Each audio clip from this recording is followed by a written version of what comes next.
Jews have been talking during davening in Shul for centuries, and rabbis and communities have tried countless ways to stop it. From the 1100s in Cairo to the Lower East Side in the early 1900s, this struggle has played out across Jewish communities worldwide. In this class, we'll offer a light yet thoughtful examination of the history of this phenomenon and how Jews have navigated it through the ages.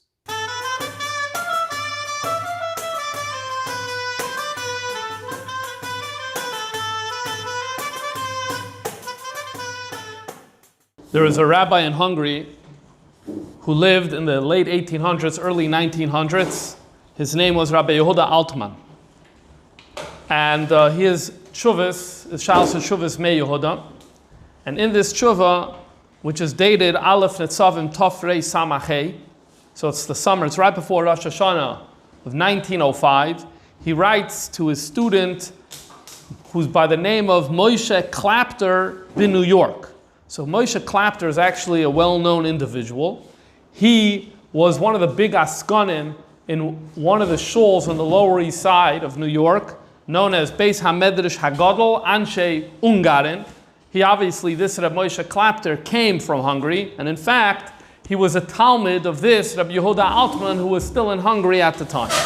So this Reb Moshe Klapter was a student of Reb Yehuda Altman, and a halachic question arose. In fact, a number of halachic questions arose in the Lower East Side in 1905, and so he sent it back to his teacher, his Rav, Rabbi Yehuda Altman in Hungary.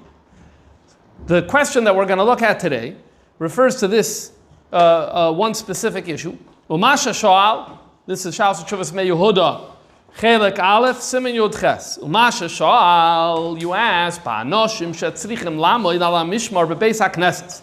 We need to hire supervisors within Shul. What do we need these supervisors for? Sheyashkichu al hamoinayam, that they should oversee the masses. Shelo yedabru sicha betela v'liglug b'shas hatfila v'akriya, that they shouldn't speak words of nonsense during davening and during kriyas haTorah. As it's going to become clear, this is about Rosh Hashanah davening. That's what it really seems, because we'll see in a few lines. The problem is, this Reb Moshe, remember, he's an askin in the communities. He's the one who wants to get this done, but he doesn't think anyone is going to be willing to accept a job. Why? Who wants to take this job? They're not going to be able to daven if they're busy shushing other people. So Reb Moshe is asking, is it a good idea that people should nonetheless accept this job? Why? Because it's a public good. What are they going to do about davening? So maybe the solution is they'll daven in the morning before coming to shul. They'll daven on their own. So is that a worthy trade-off? These guys, they daven at home. They then come to shul, and then they're busy in shul making sure that everyone is quiet. Now he says, but there's another problem. And the shaila is, how are they going to be yoytze tkiyas shoifer? And apparently, from the line over here, it looks like the question was like this. So because it's Rosh Hashanah, so the tkiyas the miyushav, they'll hear together with everyone. The tkiyas the mu'umad in chazaras hashatz, they'll also hear together with everyone. They'll also be hearing chazaras hashatz, and so they'll be hearing the tkiyas in the chazaras hashatz with everyone. But what would be odd is the tkiyas the mu'umad in the Shul Shmoozing, because here they're not going to be shtelling a Shul Shmoozing. They would have already davened, it appears, Musaf at home long before. And so it would end up being odd. Is that okay that they're hearing those tkiyas later? And so apparently Reb Moshe wrote to Rabbi Yehuda Altman that, yes, it's okay, it's not a big deal, it's fine, some sort of pilpul in that regard, which Rabbi Yehuda Altman doesn't give back to us in full, but enough there to understand that that was the basis of the question. And Rabbi Yehuda Altman now has to answer this question. Is it a good idea for these people to make this trade-off? What does this question speak to? This question speaks to the fact that in the United States of America, on the Lower East Side, in 1905, 1905, there was a challenge, and the challenge was speaking in Shul during davening and Kriyas HaTorah, at least on Rosh Hashanah, maybe even other times of the year. However, as we're going to see, this is not a problem that was invented in the year 1905. This was a very common problem throughout Jewish history.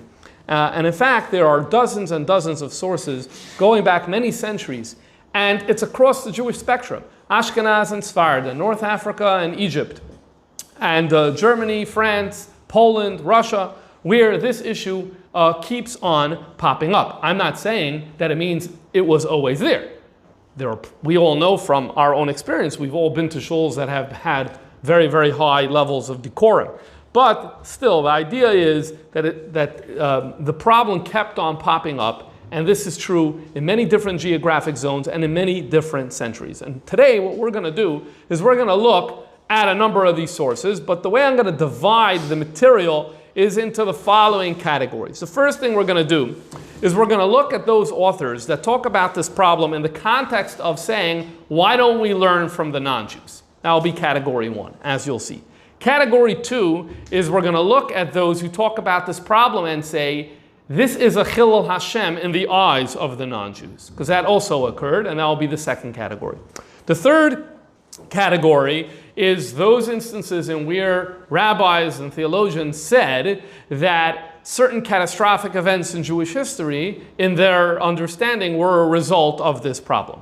The next category will be where major halachic innovation or change was introduced in order to deal with this problem. And finally, the last category will be different other reforms that were suggested or ideas that have been suggested throughout the ages of how to tackle this particular problem. So let's go. First category is, why don't we learn from the Gentiles? So the first source that we're going to look at in this category is a figure who's not well known, Reb Shmuel ben Avisti. He lived in the 16th century in the Ottoman Empire, and he printed a book around the year 1580. It's actually not a book, it's a little kuntris. It's a kuntris of Musar, and it goes by the title Oirech Yamin. And in this kuntris, he writes as follows. Many Jewish people don't daven with a minyan during the week. They come on Shabbos to Shul, and here, the one time of the week they come to Shul, but right away they start turning to talk about to engage in Dvarim B'Telim. And then he says, we should derive a Kal V'Chomer from our Muslim neighbors, the Yishmaelim, Oimish Ar Umais, or the other nations of the world. How Eichem Oimdim Be'emo V'Yira Lihispalo. When they daven, they do so with such reverence. When they pray, they do so with such reverence. They don't even look at each other. How much more so they don't converse with each other. He quotes the pasuk in Tilim, we blend in with the Gentiles and learn from them, which is a pasuk often used to describe elements of assimilation. Now he says a real scathing remark. The negative we take, the good we aren't taking from them. This sentiment, not only in Constantinople in the 16th century, but we have it earlier in the Rishonim, all the way in Ashkenaz in France. Rabbi Yitzchak of Corbeil. Rabbi Yitzchak of Corbeil lived in the 1200s, and he wrote the Sefer Mitzvahs Katan. And in Mitzvah Yud Aleph, he shares a similar sentiment. So he laments the fact that there is Dvarim B'Telim in the Beis HaKnesses during Tefillah, and he says, Yesh lanu lasas kal v'chomer be'atzmeinu, we should make a kal v'chomer, literally the same words, me'oivdei alilim asher eino ma'aminim, from the idolaters who aren't believers. I guess he means who don't have the faith of the Torah. Oimdim ke'ilmim bebeis charpusam, in their, or tarfusam, there's two different girsas, in their houses of worship, they stand mute. Kol shekein anu, that we're standing lifnei melech malchan lachem HaKadosh Baruch Hu. These are two sources. There are others, but these are two sources of rabbis who were somewhat familiar with what goes on in other houses of worship and expressed dismay that Jewish houses of worship did not have the decorum that these non-Jewish houses of worship have, lahavdil, and wanted that Jews should derive a kal v'chomer and learn from them. That's in terms of category number one. Obviously, in both of these sources, they're talking about this not as a thing that happens once in a while. They're talking about this as a wide-ranging societal problem, which is going to be the common theme of all the sources we're going to be looking at, is sources that look at this as a wide-ranging societal challenge. Next category are those sources that say the Gentiles are mocking us because they know what goes on by us. Let's have a look. There's a sefer that was published in the 17th century known as Kitzur Shalah. And it is what its name is, and that is, this individual's name was Yechiel Michal Epstein. He took the sefer, the long sefer Shalah, Shalah is a lot of material, and he extracted from it the strongest elements of Musar, and he also supplemented with other material, and this is the sefer Kitzur Shalah. The Shalah is a lot of deep scholarship and deep Kabbalah. That's not for the masses. He wanted to create a version of the Shalah that would be available for the masses that focuses on Musar. That is the sefer he printed in 1683. In Hilchas Beis HaKnesses, he writes as follows: those people who live in the Yishuvim, this means these little villages, not the large cities that had many Jews. Noyagin Kalus Rosh Gadol Bebeis HaKnesses. So they're misbehaving in shul, b'dvarim b'teilim b'seichat tefillah, with these idle talk during davening. Ulufamim, sometimes makim zelazah b'tzchoik, as a matter of fun and levity, they're striking each other. They don't realize that they're standing in front of the Shekhinah, and Hashem sees exactly how they're behaving. Ubefrat, especially this is a problem. Lefamim boim akusin lebeis hakneses lirois min hagenu. This is interesting. Sometimes the non-Jews come to our shuls to see how we behave.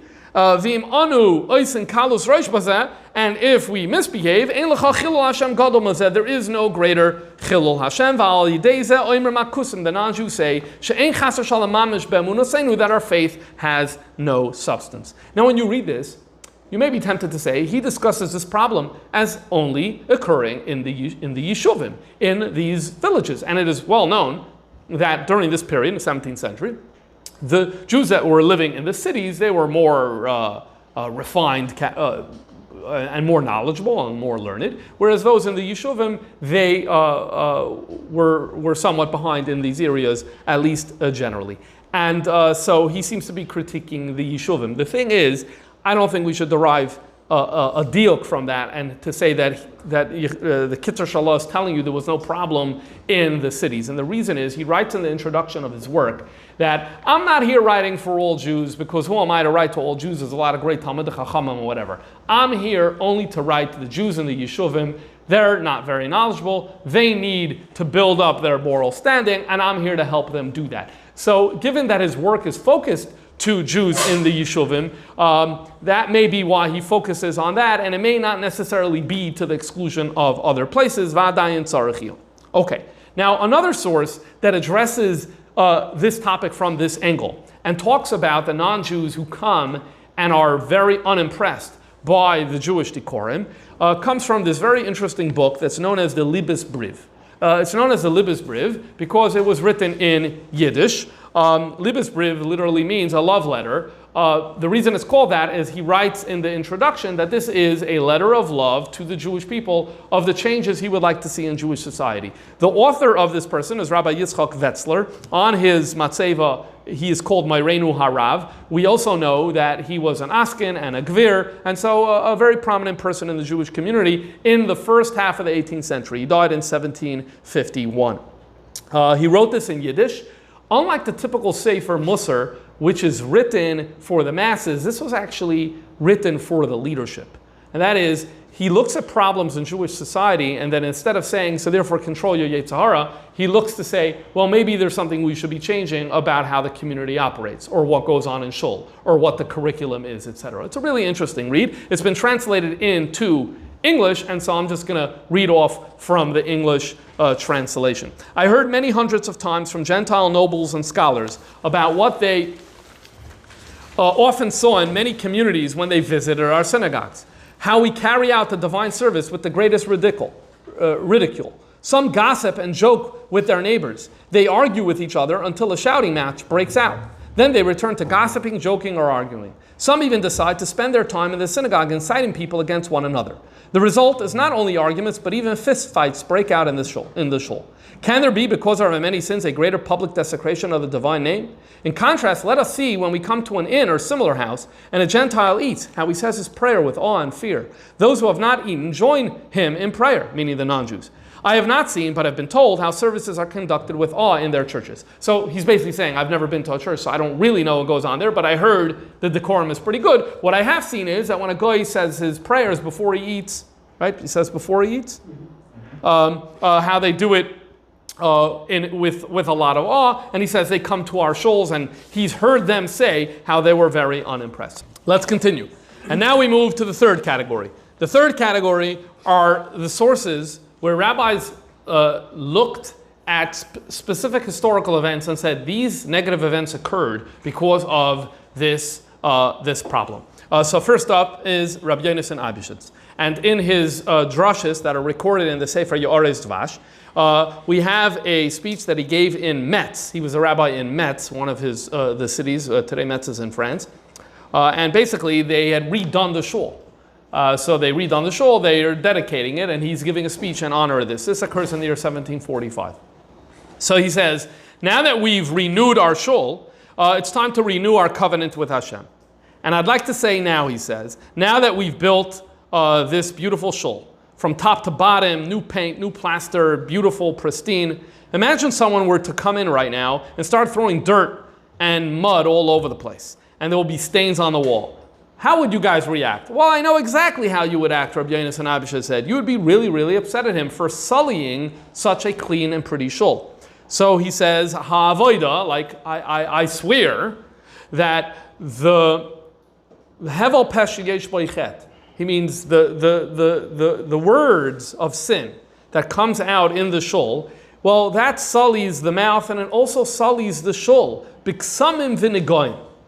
Okay. So here he's giving a shmooze, a discussion, a lecture, a sermon against talking in shul. But then he goes on to give a theodicy. And he says, unfortunately, there were numerous shuls in Prague. They were so fabulous, they were unparalleled anywhere else. Now he's quoting Psukim, how Hashem did not take pity on these beautiful structures. And God did not remember his dwelling place on the day of his rage. In other words, he's talking about the destruction of Prague shuls.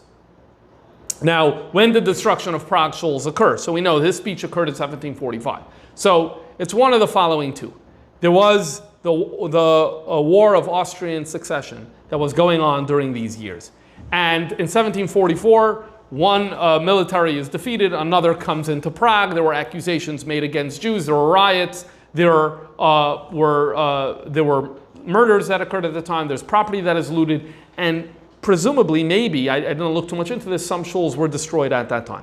A few months later, Maria Theresa, who was the empress, actually expelled the Jews from Prague. That happened in 1745. So it could also be that during that expulsion, some shuls were destroyed.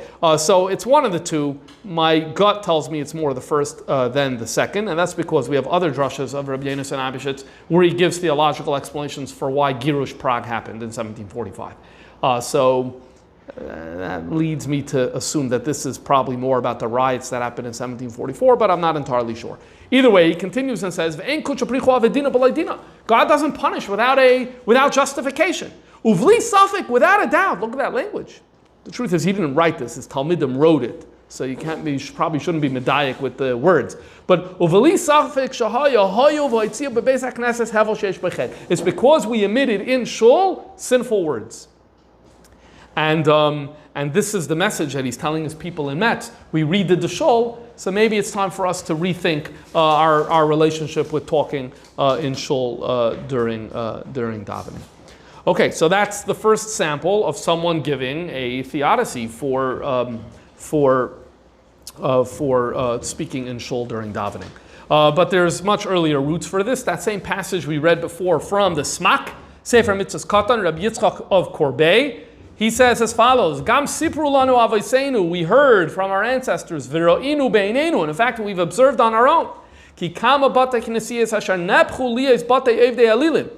There are numerous shuls that were switched over and turned into churches. Al shal yunoigim b'hem kalos roish, because of the kalos roish there. And this is the same passage where he talks about dvarim b'telim in the shul. And therefore he says, Al kein kol echad yiten al libay v'lo yedaber, don't speak b'shah sha'achazan emer shmona esrei l'chal hapach. It's very interesting. At least during Chazaras HaShatz. Like he's almost like compromising with us here. At least during Chazaras HaShatz. It's interesting because this passage from the Smak is quoted by others. Later the Shonim, the Kolboy, the Orchos Chaim, and which, by the way, itself tells you this is like a persistent problem that they keep on quoting it in later Sfarim. But I noticed that they took out that L'chal HaPachas over there. They weren't so happy with the compromise. So those Sfarim don't have that. Okay, now this brings us to probably the most famous one of these things, a theological explanation for a tragedy, because of the enormity of it. But as we're going to see, it's not so simple. And that's the Gzeras Tach V'Tat. There is a rumor, there's a shmua, and it's documented in many different sources where it will say something of the effect that it has been said that Gzeras Tach V'Tat happened because of talking in shul. So for the next few minutes, let's investigate where this comes from.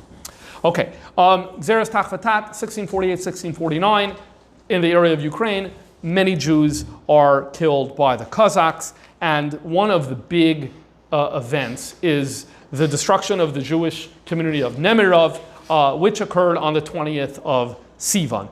In fact, we not many, but a few years ago gave a class dedicated to this subject of the fast of 20th of Sivan. So already in 1650, so this is literally a year after, in 1650 in Krakow, there's a little pamphlet that's printed that has slichas. The slichas to be said on this day, because it's a fast. Because Vad Arba Aratza said that Chav Sivan is a fast.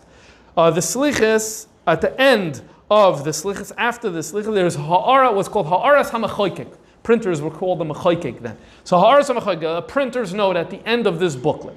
And this is what it says in the printer's note. Immediately when we found out here in Krakow about the gzera that happened in Nemirov, so in order to remove the great sin of talking in shul, which logic dictates that it must be forbidden as a kal v'chomer that you wouldn't conduct yourself that way when standing in front of a human king. So in order to correct this problem, our Goin is Rabbi Yom Tov Lipman Halevi Heller, the Tosfos Yom Tov, he was Yasad. Yasad, composed. It's actually not such a simple word to designate, but to translate. But Pashas, it means that he composed it. He composed a Misha Beirach that the Chazan should say every single Shabbos B'Kol Ram. And so I'm going to print it now. I'm going to print it here. And he prints the whole Misha Beirach. It goes like this. Misha Beirach, Havesein Avram Yisrael Yaakov, Hu Yevarech, Hashomer Pivul Ushoinoi, Melahafsik B'Shum Dibur, Min Baruch Shamar, Ad Gmar Hatfila, Uveshas Kriya Sefer Torah Shabbat Zibur. Now the way this Misha Beirach, and then it goes on, and it blesses him the way Misha Beirachs typically end.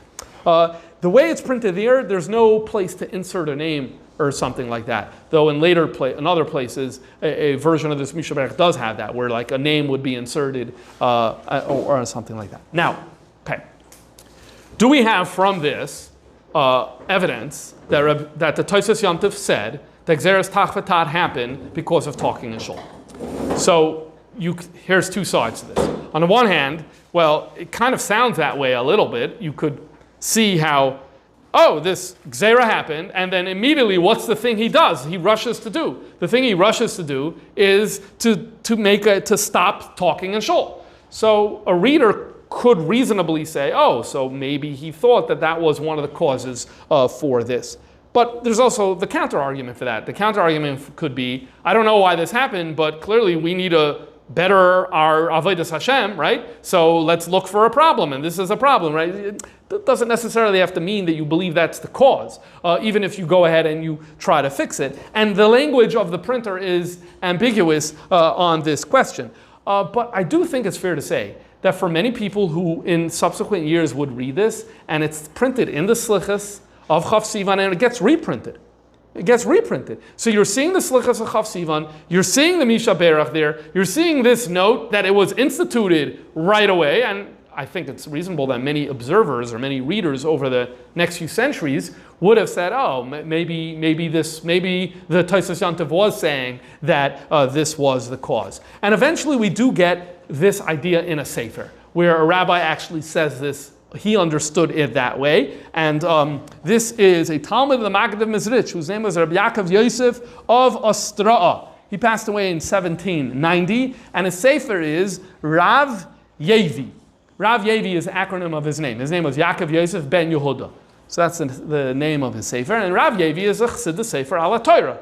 But in the introduction, he printed a little booklet that's called Moira Mikdash. And Moira Mikdash fits into the genre of, and there's been a few of these, we'll mention maybe another one later, of when people put together a little kuntras about talking in shul, essentially, about kavod beis haknesses because of the problem. If there's a problem, so then you'd expect Jewish literature to produce some works on that. So one of them is this work that he put together, Moira Mikdash, a little kuntras, and he printed it in the Hakdama to his sefer Rav Yevi. And he says over there as follows. It is printed in the name of the Tosfos Yontif that you shall make a Misha Berach every Shabbos for those who don't speak Dvarim B'Telim in Shul. And where is this printed? Right after the Slichas of the 20th of Sivan, which those Slichas were composed by the Tosfos Yontif as well because of the events that happened in the year 1648.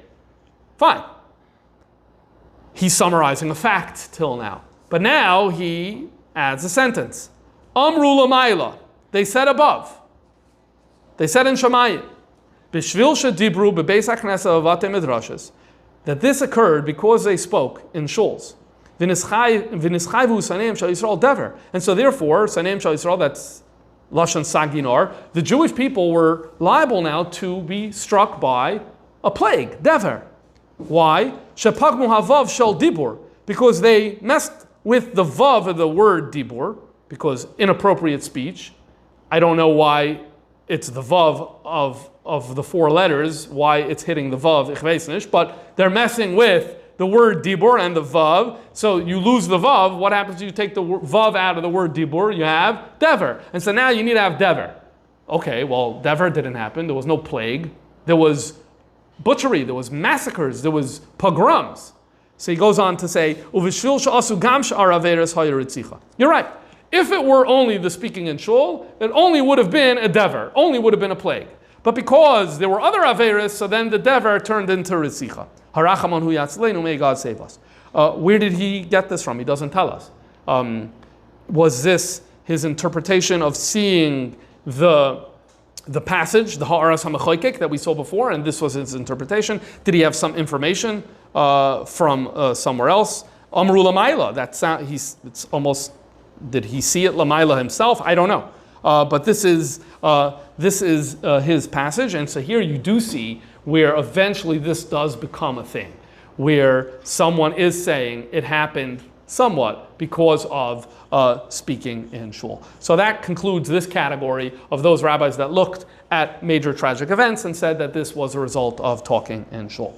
Now we're going to start inching toward people who said, what can we do about this? What is actually something we can do about that? And that brings us to this major issue that occurred. It's a story that begins with the Rambam and carries over into the 16th century. So let's have a look. Sha'al Sotchuvas Radvaz, Chelek Dalid, Simin Tzadik Dalid, Sha'alta Mimeni Yedid Nafshi. You have asked me a question about a Maisa that occurred in the year 1539. Reish Tzadik Tes Liyatzira. What was the story? The story was a debate that broke out between the Sfardim and Kahal HaMustarav. Mustarav is Arabized Jews. In other words, the Jews of Egypt, who've lived there for many centuries. Sfardim are the Jews who in 1539, they just recently came from Spain and Portugal. They're the newcomers. They're from Spain and Portugal. When you have the local Arabized Jews who have been there for many centuries. What's the debate? About Chazaras Hatfila B'Kol Ram. About the repetition of the Shemoneh Esrei, doing it loudly. And what was the debate? Shanagu b'Mitzrayim, shashliach tzibur mispal tefila achas b'kol ram. The custom in Mitzrayim is that the chazan only davens once, not a shtila Shemoneh Esrei and then chazaras hashas. The chazan only davens once. This is not a hoichek kedusha. Hoichek kedusha is that the chazan davens once and it's basically mostly all silent except for the beginning. This is the Chazan davens once, and the whole thing is done by Kol Ram. So which means it comes down to Shemana Esrei, everyone starts davening, and the Chazan also davens together with everyone, and he does the entire Shemana Esrei out loud. This is the minig the local Jews who've been for centuries in Mitzrayim have been doing, but that goes against the Gemara, it goes against the Poskim, it goes against Sifrei Kabbalah. Then the questioner has more interesting information over here. Says that once upon a time in Yerushalayim, in Gaza, in Sfas, in Damascus, and in Aleppo, they also did this, but they changed. They changed. And basically they went back in all these places to do it the normal way, like in the Gemara. And so therefore the Sephardim are coming and saying, look, in all these other cities in this area, they changed. So you guys should also change and do it the way it's in the Gemara. Shtil Shemana Esrei, followed by a normal Chazaras HaShatz. Come the local Jews, and they say, newcomers, very nice, thank you for rocking the boat over here, as newcomers often do. No thank you, this is actually a takana of the Rambam, to do it the way we're doing it. Takana of the Rambam? What's going on? Why is there a takana of the Rambam? So we have two tshuvas of the Rambam on this issue. We're going to be reading from Shalsa Tshuvas HaRambam, the Blau edition, volume 2, Siman Reish Nun Ches. There's another tshuva that's either right before this or right after this. The Rambam basically in summary writes that he witnessed a problem in Egypt. The problem was that the Chazan would get up and the Chazan would do his regular Shtila Shemana Esrei, the quiet Shemana Esrei with everyone. And then Chazaras HaShatz would happen. However, the people who davened the quiet Shemana Esrei, they're like, I did that already. So I'm bored. And because they were bored, they started talking. His language is, he says, where is it?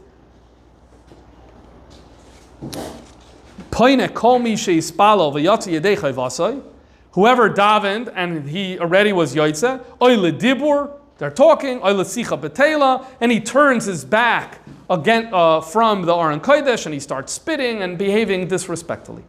And then the people who don't know how to daven see this and they're like, oh, this is obviously not an important part of davening. And so they start checking out as well. They're not listening to Chazaras HaShatz. So why do we have Chazaras HaShatz? The whole purpose of Chazaras HaShatz was for the people who don't know how to daven. Well, now because the people who were already Yotze davening are checking out, not behaving, so now the people who need to hear Chazaras HaShatz are not behaving as well. Some of them even leave the sanctuary and they're not even there. So the whole purpose isn't there. And so therefore, what makes more sense is that right when everyone starts davening Shemana Esrei, let the Chazan say it out loud right then. So then you have some people that are davening. Great, they're davening. And then the people who aren't davening, who need to hear the Chazan, are doing it at the same time. They're hearing the Chazan. And they're going to answer the Amen, they're going to do everything like that. And this is how it should be done. And then, very interesting, the Rambam says, V'yusar chilul Hashem shenispashe pen hagoyim. This comes back to a prior theme that we had.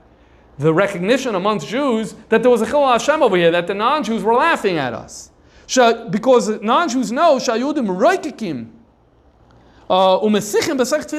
they know that we're behaving disrespectfully and that we're talking. They've witnessed it. And this is what I see. This is what we need to do here. In other words, the Rambam was not saying this should be the halacha for the whole world. It's pretty clear. He's saying this is what needs to be done now, and this is what needs to be done over here. It's also very clear from the other tshuva of the Rambam that this was a takana that the Rambam himself initiated. There's a tshuva of Rabbi Avram ben HaRambam on this subject who says, V'chol chachmei doiroi, agreed with the Rambam about this. And moreover, the Rambam in this other tshuva clarifies it was only when a lot of people came to shul. That's when you had this problem. When it was the weekday, they just did it the regular way. So in other words, there was a problem and the solution was tailored to addressing that particular problem. So this is what the Jews of Mitzrayim are saying. They're saying, we're following the Rambam. So the Rambam made this takana sometime in the 1170s, 1180s, something like that. And now they're saying in the 1530s, we're still following that. Welcome the Jews from Spain. You guys don't know about that. You don't know that the Rambam made this takana. Okay, but we don't want to change. Now we know that the Jews in Spain did not know about this takana. The Jews in North Africa did not know about this takana. It was very, very local knowledge. And this becomes expressed in a tshuva from Reb Shlomo ben Shimon Duran, who lived in the 1400s in Algiers. And he writes, Halavai, it would be really, really nice, as if it's his own idea. It would be really, really nice if we could have the chazan do the whole thing out loud while the kol is doing it quietly. It would be very, very good. Why? He says, because Anurayim oisam mesichin. We see that they're talking. They're not listening. The people who need to listen, because they're not davening, because they're not bucky, they don't know how to read, they're not listening. But if the chazan would have been mispalel b'kol gavoya while the tzibur is mispalelim, then then for sure they would listen. He seems to be saying, because what else are you going to do? Half the guys are davening. So you can't have a good bullshit when half the people are davening. So anyway, you're going to say, you know what, I'll just listen to the chazan. So I would love to do that. Ve'ilu haya maskim imi adoni yavi harashpatz. So he brought this up to his father. His father is Reb Shimon ben Samach Duran. And I brought it up ba'oida b'chaim chayesei. And he said no. So if I could have gotten my father's consent, hayisi manikach. I think that's the pshat. I don't think the pshat is that I didn't have a chance to talk to him before he passed away on this. I think is, if my father, when he was alive, would have agreed with me, then I would have done it. In other words, the Rashbats wasn't so enthusiastic about this idea. That's how I'm learning the pshat here. But either way, Reb Shlomo ben Shimon is clearly telling you they had no clue of this takana of the Rambam. He's presenting it as his own idea. And if he would have had the Rambam, by the way, who knows? Maybe Taka would have implemented it. But he did it. Which, by the way, also shows us this is the first source from North Africa. We didn't have North Africa before. Now you see North Africa is also suffering from this issue. And now realize that we're now reached back into the 1100s in Mitzrayim, where they're having this issue. Of course, just to be clarified, the Rambam is pretty clear that this issue was only during Chazaras Hashatz. Because remember, if during the whole davening people are blabbering the entire time, then why would you change just to Chazaras Hashatz? You have a much more fundamental problem. He's very, very clear when he describes a problem that during Chazaras Hashatz, people are bored because they're already Yotze, and he describes that as being the source of the problem, implying that when people are davening, it's actually good, it's actually okay. So that's interesting that there was a problem, but the problem was very specific at that time. Okay, so back to the Shaila. We're in the year 1539. The Radvaz now is being asked, who's right, who's wrong, what should happen over here? Here's a summary of the Radvaz's response. Radvaz says, Rambam only made this takana for his day. He was very, very clear about that in his language, which means if the rationale no longer applies, then you take this takana away. He says the rationale no longer applies. Why? He says, because I've gone into these shuls that follow this nusach, and guess what happens? They shtel Shemon Esrei, the chazan's doing it out loud right away.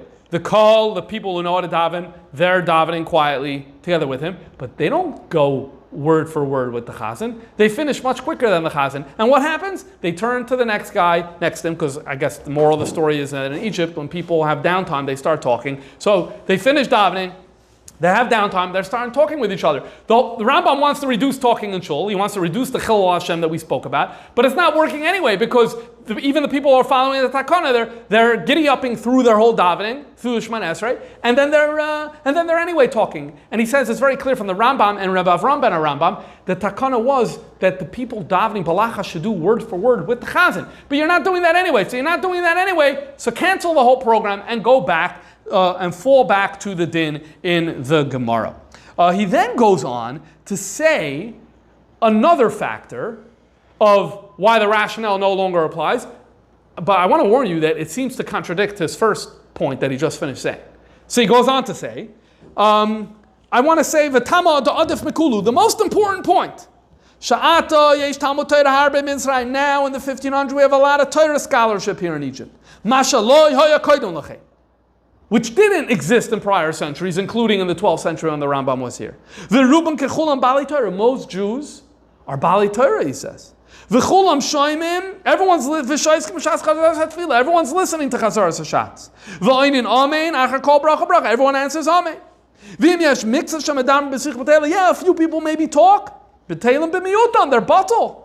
They're nullified in the majority of people who aren't.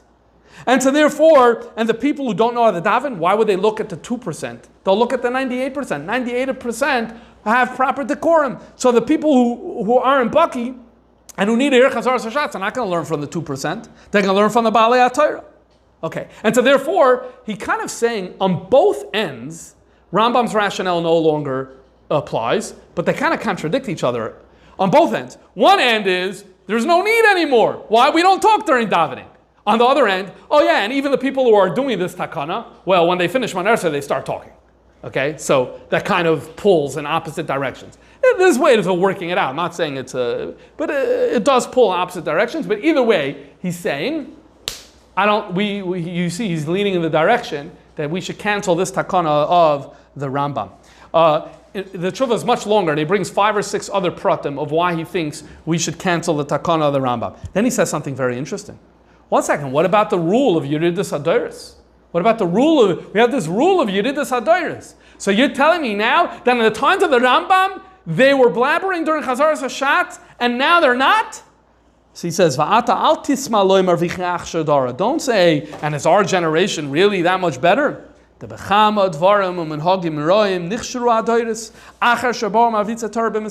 in many areas things actually get better. Don't think things can't get better. Things could get better. Okay, therefore he concludes and says, if this could be done peacefully, they should go back to Din HaGemara. If it can't not be done peacefully, and it's only going to be a machlokes, then leave it alone, and that's that. But what do you see here?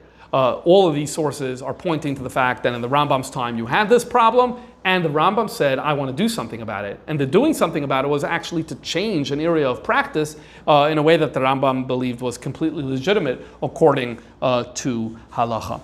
And now let's move to the next category, where more typical type of ideas of how to solve this problem, how this was done throughout the ages. So first up is well known the concept of Cherem D'Rabbeinu Gershom. That is, that there were these takanas that at least some of them originated with Rabbeinu Gershom, and then over the years, this is the way, at least one way of thinking about it, over the years additional takanas were added. And these were known as the Cherem D'Rabbeinu Gershom. Most famously, polygamy is banned.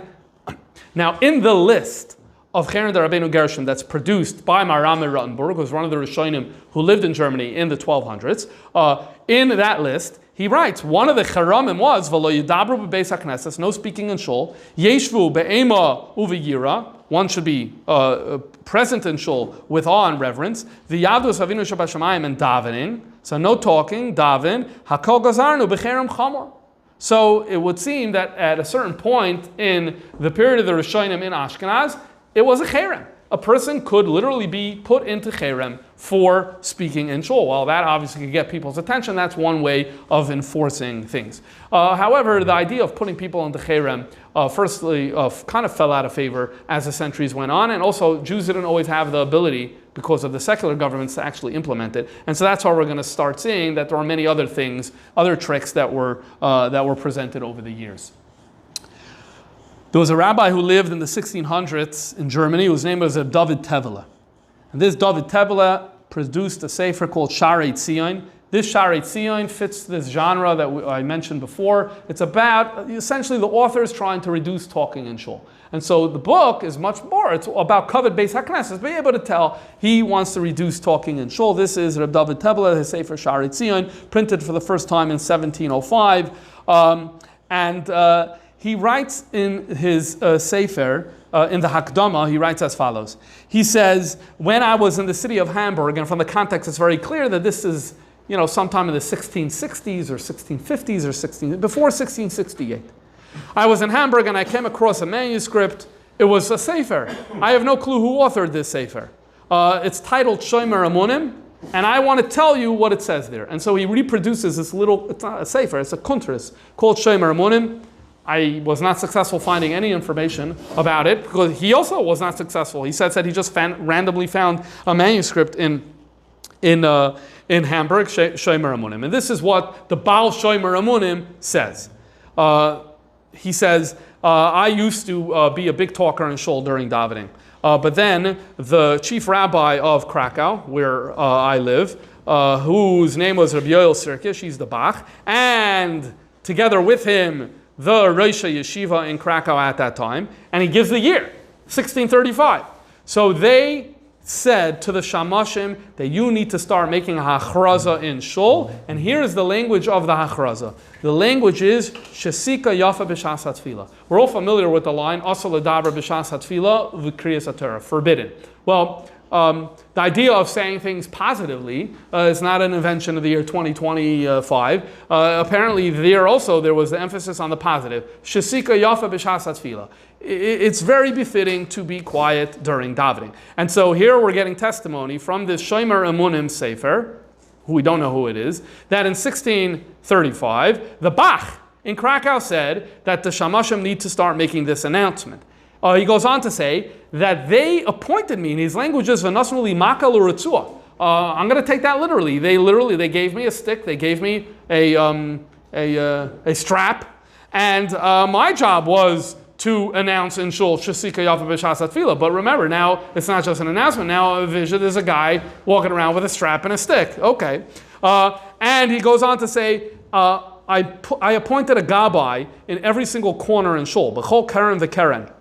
And he describes how this brought decorum to the Shul. And now Shomer Emunim turns to us, to his readers, and says, come on people, B'chol Keren, now he's making a proposal. Every corner of Shul, the elders should make a deal that they are going to keep their eyes out on all the people to ensure that there is no sichas chulin during davening and kriyas HaTorah. And if anyone, God forbids, violates this, they will have to give a tefel echad, it's some coin, a knas for tzedakah. So here you're getting a monetary fine, v'yigaru b'yaskenim, and there should be a public and loud reprimand. And the knas should be demanded every day when you come to Shul. It's like, this is what you owe, and if you want entry into the Shul, this is what you need to pay. So what you have in this record here is the concept of the announcement.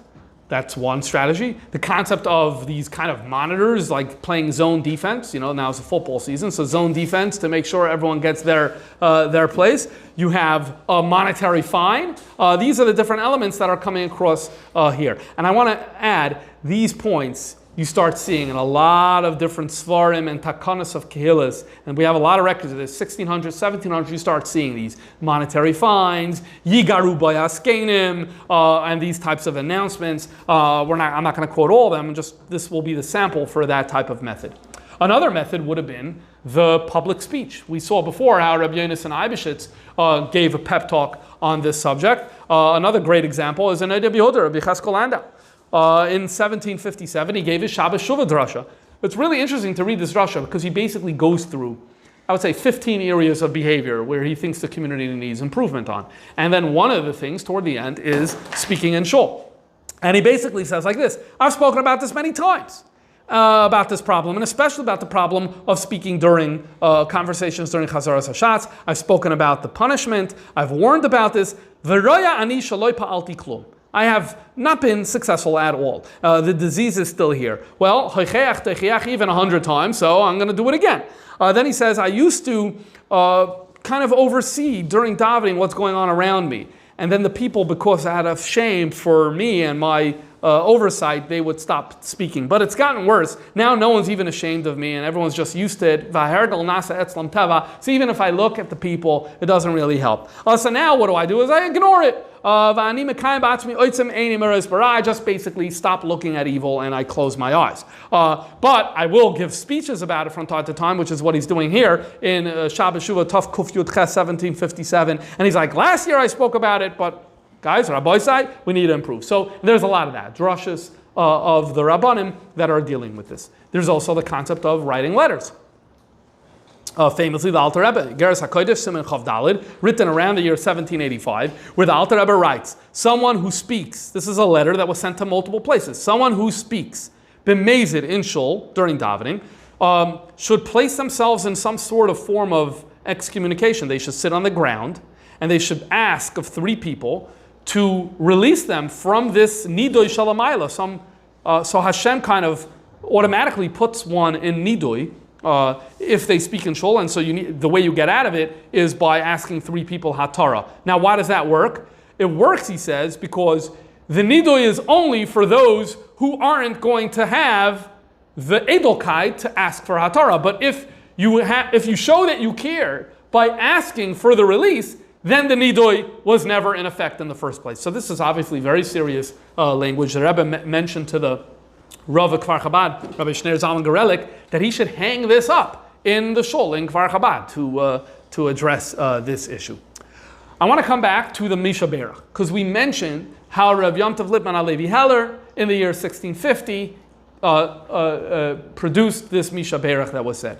Well, as it turns out, Misha Berach was used in other places, and in fact, before Gzeres Tach V'Tach. So when they say that he was Yasad, maybe he was Yasad a specific version of it, but we know that it existed before. Where do we get this from? We get this from Rabbi Yuspa Shamish. Rabbi Yuspa Shamish was the Shamish. Shamish then was an important officer in the Jewish community who oversaw everything that happened in the shul. And in the Sefer Minhagin Dekilas Kodesh Vermaises, where he documents all of this. He passed away in 1678. He wrote this in 1648.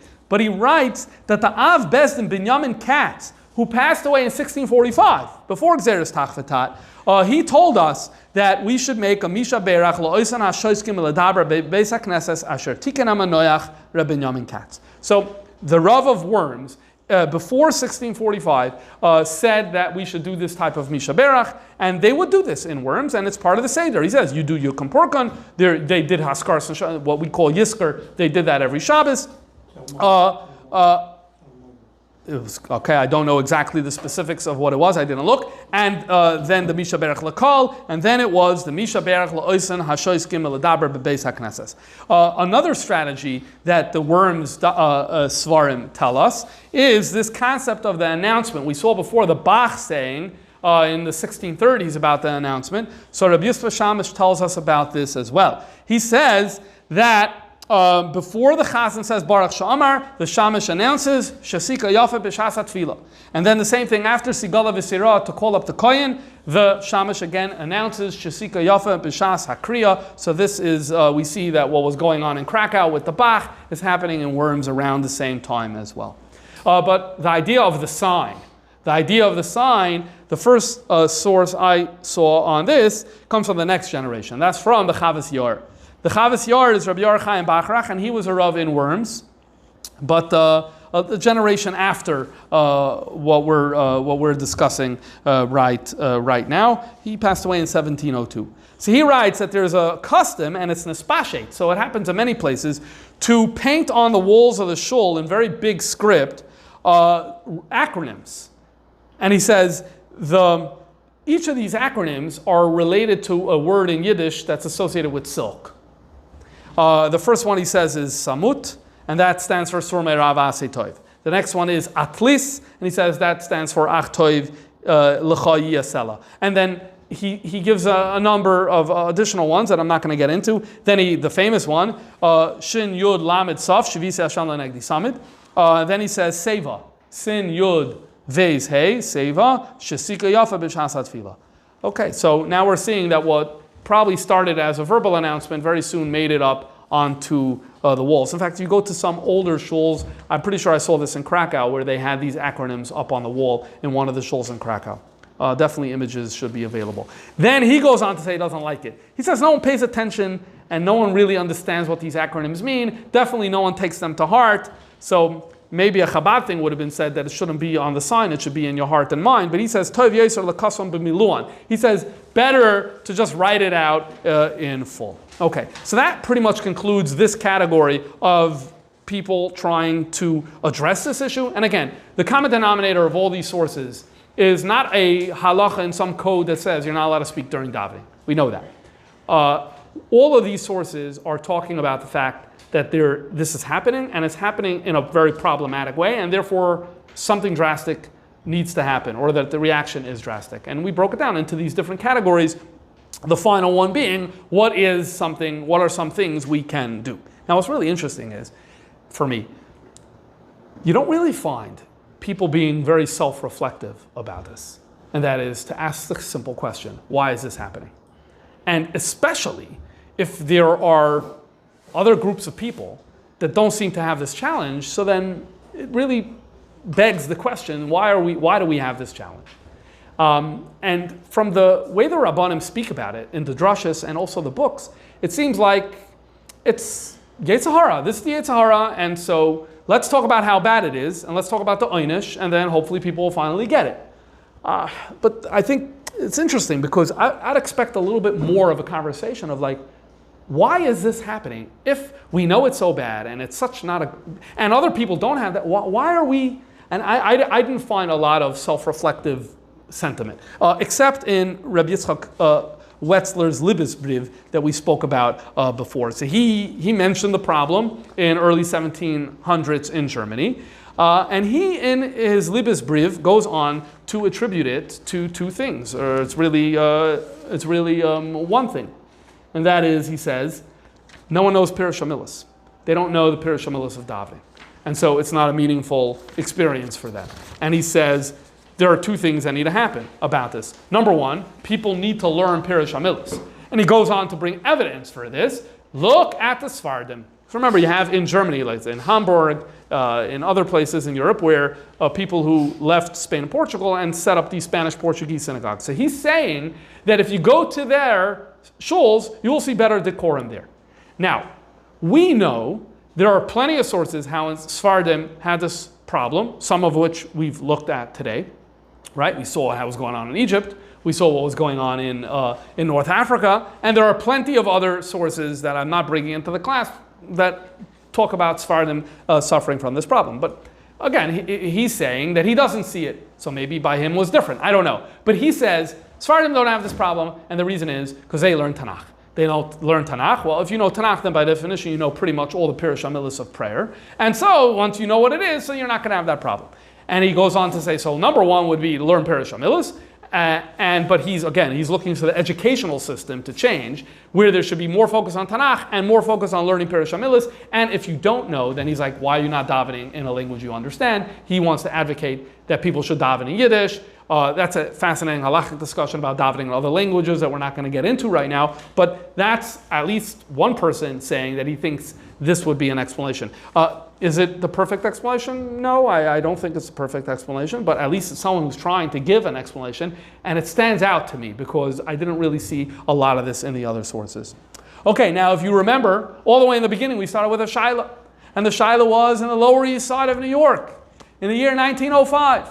And here we saw that what was his name? His name was Moshe Klapter, had this idea. He wanted to have Mamunim. Now we know he has precedent in Jewish history of the idea of playing zone defense in Shul to quiet the people. And he wanted to know, is it okay? They're going to daven in Rosh Hashanah on their own before the minyan. So this way they could do a good job shushing the people. What was the answer? We're not going to get into the arichis. Rabbi Yehuda Altman, responding from Hungary, said, "L'daiti lo yasu kain." No. And the sugya is really, do you take a spiritual hit for yourself in order to benefit other people? So he says, no. You don't. We don't say that a person should sin. B'chshil sheyiskeh chaveiroi. And so therefore, if they're talking, that's their problem. You guys come to shul and daven regular. He says, and tell the mamunim that if they're davening and they notice someone talking, then you're allowed to, even b'makom she'asar lahafsik, you're actually allowed to go over to that person and you're allowed to say something. Why? Because it's l'tzorech tefillah. If l'tzorech tefillah, then you're allowed to. And it's l'tzorech mitzvah. So there's two heterim. It's tzorech tefillah, it's tzorech mitzvah. And so he doesn't like the idea of davening in advance. He prefers the idea of davening with the minyan and then having these people, if need be, go ahead and make and talk. And that's his maskana for this particular problem. So I'd just like to conclude this subject by coming back to one line that resonated with me personally, and that's the line from the Radvaz. The Radvaz said, don't think that because in the times of the Rambam we had this problem, so therefore we have this problem today. And I think that's an important takeaway because one could walk away from this with a pretty gloomy perspective. And that is to say, well, we just seen evidence that basically since the 1100s, and earlier, I'll talk for a minute about that, we just don't have a lot of writings from earlier. So it's hard to make an argument from silence about what was going on in the era of the Goinim. We just simply don't know. So I can't say anything about earlier. But starting from the 1100s, we start seeing all over the place this type of problem. As I said before, it doesn't mean it was always a problem, but it pops up. And maybe it was resolved, but then it pops up again. And in all these different places. So takeaway could be pretty gloomy that there's pretty much no solution. So I come back to that Radvaz. The Radvaz says, no, just because it was a problem in the 1100s, don't say that it needs to be a problem today. In fact, it's getting better today. That's what the Radvaz said. And so that gives a sense of optimism that maybe things could get better. And one other thing I'd like to share is when you approach this question from a decorum perspective, so then it very much becomes all or nothing. And that is either you're respectful or not. So and I want to give you a different perspective. The other perspective is not to approach it from a decorum perspective, but to treat it like any matter in Avodas Hashem. Once it's any matter in Avodas Hashem, we don't treat that as all or nothing. We say, I had a victory for 1 minute, and then I had a failure, but then I got back up and I had a victory, right? So, but I hope you understand it, from a decorum perspective, it's like if someone's on and off talking shul, it's like, that's not helpful, right? That's not decorum. Right?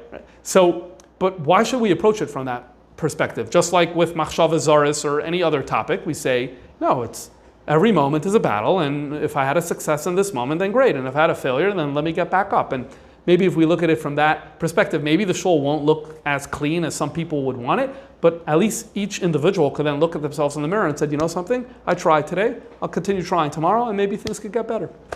Okay, l'chaim.